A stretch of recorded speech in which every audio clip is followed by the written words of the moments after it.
কিশোরগঞ্জের কটিয়াদীতে দীর্ঘদিন ধরে শিকলবন্দি জীবন কাটাচ্ছেন মানসিক প্রতিবন্ধী মোহাম্মদ আলী নামে এক যুবক। কিশোরগঞ্জ প্রতিনিধি মোহাম্মদ ওয়াহিদের তথ্য ও ভিডিও চিত্রে ডেস্ক রিপোর্টে বিস্তারিত।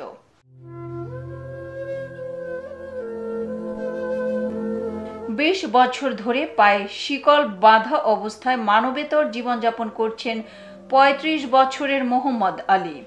চান্দপুর ইউনিয়নের 3 নং ওয়ার্ডের মোহাম্মদ আব্দুল শাহেদের ছেলে। সে লেখাপড়ার পাশাপাশি মানসিক ভারসাম্য হারিয়ে ফেলেন।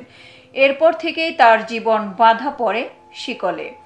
এদিকে মোহাম্মদ আলীর বৃদ্ধ বাবা জানান, কোনো রকমে সংসার চালালেও অতি দারিদ্র্যের কারণে মোহাম্মদ আলীর চিকিৎসার খরচ বহন করতে পারছেন না।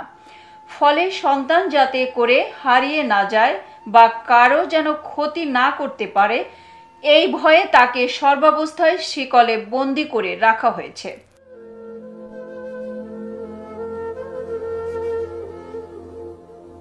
20 বছর ধরে আমার ছেলে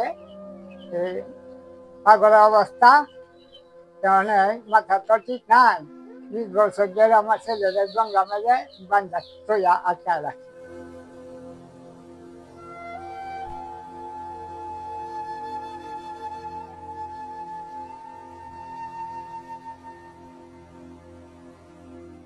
এতক্ষণ সঙ্গে থাকার জন্য ধন্যবাদ। i1 টিভি নিয়মিত আপডেট পেতে ভিজিট করুন আমাদের ওয়েবসাইট, ফেসবুক, ইনস্টাগ্রাম ও ইউটিউব চ্যানেলে।